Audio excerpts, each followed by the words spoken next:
Comment devenir millionnaire en étant salarié? Oui, tu l'as bien entendu, il est possible de devenir millionnaire en étant salarié. Donc, je t'invite à rester jusqu'à la fin de cette vidéo pour savoir quel est le processus à suivre afin de devenir millionnaire en étant salarié. Avant de commencer cette vidéo, je t'invite à t'abonner à cette chaîne YouTube pour rejoindre des dizaines de milliers d'entrepreneurs et investisseurs. Je t'invite également à mettre un pouce bleu et à nous laisser un commentaire car dès que tu fais ça, YouTube référence met la vidéo et ça nous permet de nous faire connaître à un plus grand nombre de personnes. Et je t'invite également à rester jusqu'à la fin de cette vidéo car tu auras accès à un e-book totalement offert où je t'explique 5 étapes pour investir et accélérer ton parcours d'investisseur en immobilier.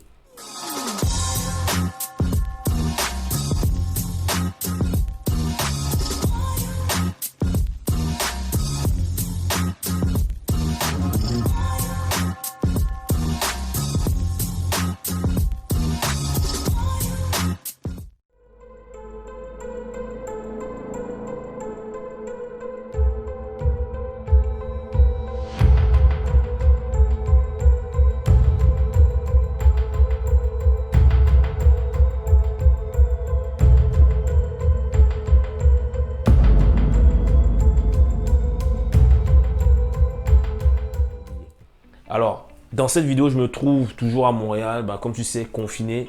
Et comme tu le vois, mes cheveux commencent à pousser parce que tout est fermé en fait, y compris les barbershops. Et je t'assure, je ne sais même pas comment me coiffer seul. Donc, tu as l'habitude de me voir avec les cheveux courts. Mais bon, voilà, là, t'étonnes pas si j'ai les cheveux qui ont un peu poussé. Donc, blague à part, comment devenir millionnaire en étant salarié? Je tourne cette vidéo, pourquoi? Parce que c'est suite à une question qui m'a été posée sur Instagram. D'ailleurs, si tu ne me suis pas sur Instagram, je t'invite à t'abonner à mon compte. Et voilà, il y a plusieurs personnes qui m'ont demandé, Florian, est-ce qu'il est possible de devenir millionnaire en étant salarié? Car moi, je ne me vois pas entrepreneur. Voilà, j'aimerais rester dans mon entreprise, j'aime bien ce que je fais, etc. Tout ça pour dire quoi? Que c'est pas obligé d'être entrepreneur pour devenir millionnaire. Il y a beaucoup de personnes qui deviennent millionnaires en étant salariés. Et je vais t'expliquer dans cette vidéo justement quelles sont les étapes à suivre et surtout les erreurs à ne pas faire si tu souhaites devenir millionnaire tout en étant salarié. Plusieurs années en arrière, quand je travaillais, j'ai travaillé dans plusieurs entreprises et moi j'ai très vite noté certaines erreurs que la plupart des salariés font. C'est-à-dire, ils oublient quelque chose, c'est qu'ils travaillent pour quelqu'un. Et ce quelqu'un-là est très certainement un entrepreneur qui est également un investisseur. Parce que cette personne-là, elle a fait quoi? Elle a investi dans la boîte. Elle a très certainement investi dans l'immobilier parce que la plupart des investisseurs investissent en immobilier. Et elle investit dans toi pour pouvoir lui permettre de faire croître son entreprise, c'est-à-dire gagner plus d'argent pour pouvoir kiffer la life, investir, placer son argent et prospérer. Tu vois, donc la première erreur que les salariés font, c'est de ne pas se mettre en mode entreprise. Il faut que tu te dises qu'en tant qu'individu, tu es une entreprise. Il faut que tu te dises que tu investis dans toi. Il faut que tu te dises que toi-même, tu es tes propres sources de revenus alternatives via justement l'investissement immobilier. Et du coup, lorsque tu vas comprendre ça, de te dire, ok, moi-même, il faut que j'ai un système qui travaille pour moi et qui me ramène des revenus récurrents pour pouvoir préparer ma retraite, préparer ma sortie du salariat si c'est ton plan. Et pourquoi ne même pas préparer potentiellement une situation difficile? Parce que c'est pas dit que, ok, tu veux faire carrière dans ton entreprise, mais c'est pas dit que tu sois là d'ici 3 mois. Tu peux très bien te faire virer. Ça arrive à tout le monde. J'ai déjà été viré de plusieurs jobs étudiants, donc ça prévient pas. Hein. On t'accueille, on te dit, écoute, là, ça s'arrête là.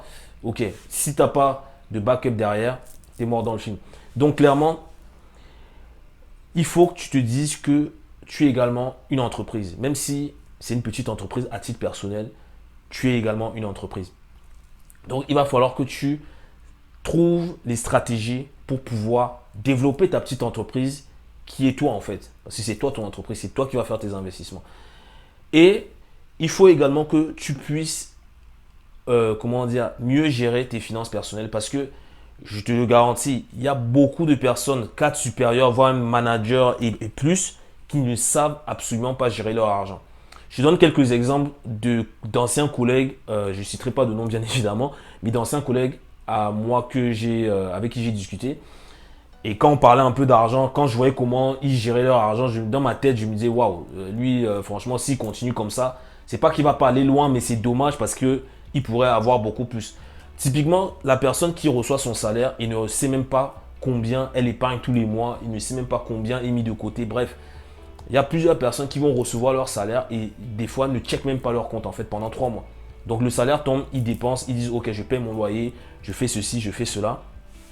Ça, c'est une erreur monumentale. Il ne fait pas cette erreur parce que si tu n'as pas de maîtrise de ton budget, disons que tu touches 2, 3, 4, 5, même 10 000 dollars par mois ou euros, si tu n'as pas de maîtrise de ton budget mensuel, quand tu auras une grosse somme d'argent à gérer, ça va être la même chose, ça va être l'hécatombe parce que tu dois savoir exactement combien tu alloues à tes dépenses fixes, combien tu alloues à des dépenses variables et combien tu alloues à ton fonds de sécurité qui va te permettre d'investir.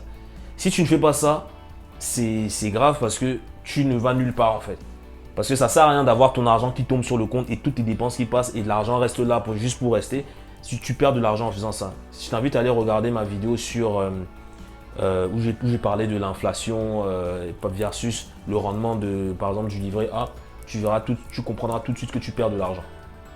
Donc, il faut que tu puisses avoir une certaine intelligence financière. Une fois que tu as fait ça, il va falloir que tu commences à investir. Et l'une des voies les plus faciles et la voie la plus royale pour devenir millionnaire en étant salarié, c'est tout simplement l'investissement immobilier.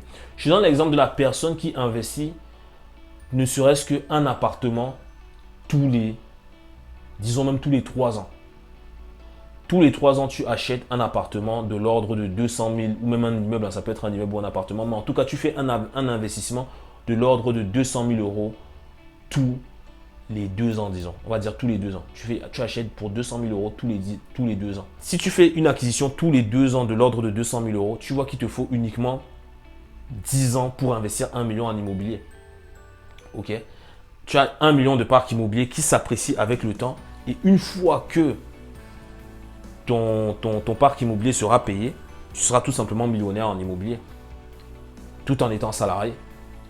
Et je peux te dire que moi, par exemple, lors de mes premières années en tant que salarié, je pense qu'au bout de la 3e année, j'avais déjà levé plus d'1 million d'immobilier.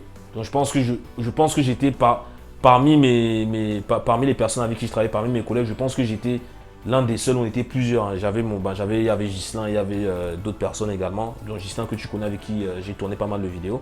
Mais on était plusieurs, 2-3 comme ça. On était une bande de 2-3 à avoir levé en tout cas plus de 500 000 euros d'immobilier. Et je peux te dire que parmi, je pense, toutes les personnes qui travaillent avec nous, tous nos collègues, je pense qu'on était les seuls. Et peut-être qu'il y avait même certains supérieurs qu'on avait qui n'avaient même pas fait ce qu'on avait fait en immobilier. Clairement. Moi, c'est même pas que j'en connais plein, c'est le cas. C'est le cas, donc il y en a beaucoup. Donc, tout ça pour te dire que en étant salarié, tu peux te bâtir sur le long terme, bien évidemment, un parc immobilier millionnaire, voire même multimillionnaire.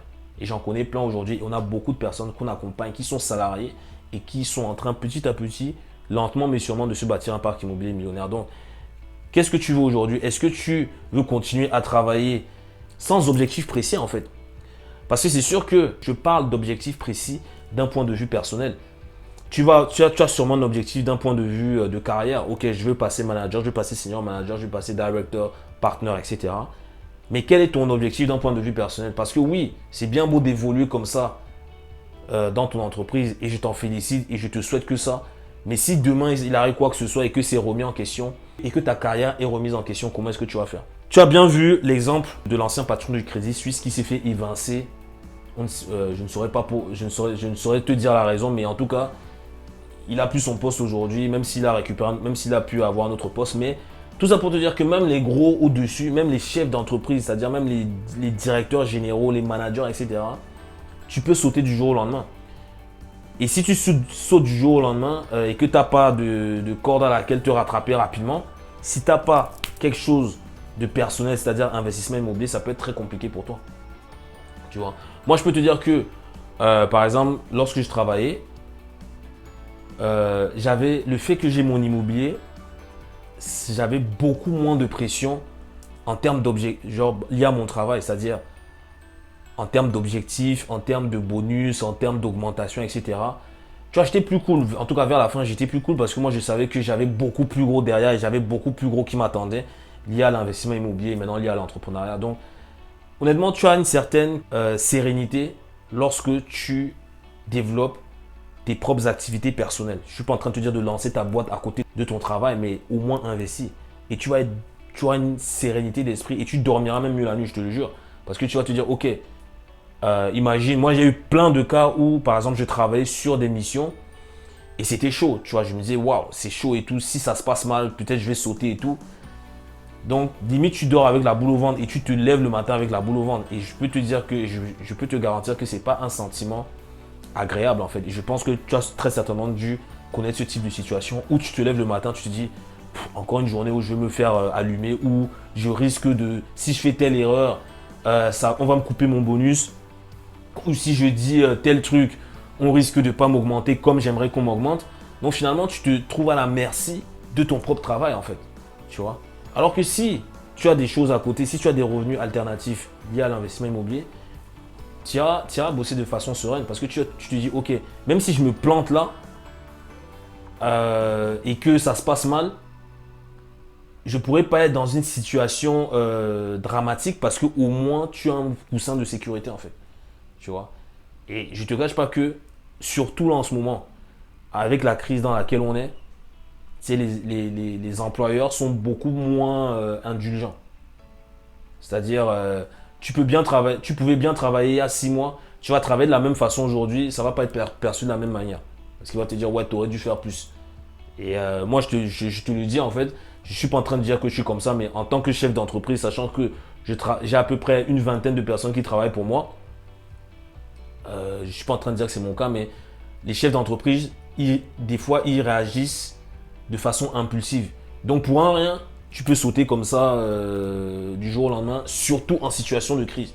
Parce que qui dit situation de crise dit difficulté financière. N'oublie pas que ce n'est pas ton entreprise, c'est l'entreprise de quelqu'un d'autre. Donc, si lui voit que, entre guillemets, la crise l'impacte, moins de revenus, moins de bénéfices, plus de charges, avec les charges qui augmentent, dont ton salaire, si tu t'amuses, entre guillemets, à pas être à la hauteur de ce que lui veut, même si toi, peut-être, ce que tu fais, c'est déjà beaucoup, mais si pour lui, c'est pas assez, tu peux sauter du jour au lendemain comme ça. Donc, tu vois, donc c'est pour ça que je te dis, réfléchis autrement. Ne fais pas l'erreur que 97% des salariés font, c'est-à-dire juste travailler tête baissée et ne pas voir à côté, de voir quels sont les différents leviers, quelles sont les roues de secours que je peux balancer dans l'eau pour pouvoir plonger et me rattraper et pas me noyer au cas où demain ça pète en fait. Clairement. Donc, dis-moi ce que tu as pensé de cette vidéo. Je t'invite également à télécharger mon e-book offert et 1 heure de formation offerte. Tu auras le lien juste en dessous où je t'explique justement comment j'ai généré 100 000 euros de profit, c'est-à-dire 150 000 $ de profit à l'année grâce à l'investissement immobilier à mes débuts en tant que salarié. 1 an après avoir commencé à travailler. Donc, je peux te dire que ça, quand j'ai fait ça, ça a vraiment, j'ai eu un déclic dans la tête et je me suis dit, ben voilà, comment est-ce que je peux devenir millionnaire en étant salarié sur la durée en fait. Donc c'est vraiment sur la durée. Donc ça va se faire. Je ne suis pas en train de dire que tu vas devenir millionnaire du jour au lendemain, mais ça va se faire tranquillement sur 10, 15, 20, 30 ans. Donc voilà, tu sais au moins que à ta retraite, tu seras millionnaire et tu pourras léguer 1 million à tes enfants. Donc c'était tout pour cette vidéo. Si tu l'as apprécié, je t'invite à la liker, à la partager à toutes les personnes qui souhaitent entreprendre ou investir en immobilier. Et moi, je te dis à la semaine prochaine pour une nouvelle vidéo, toujours ici à Montréal. Et je te souhaite tout le meilleur pour ta réussite. C'est Florent de Global Investisseur. Ciao.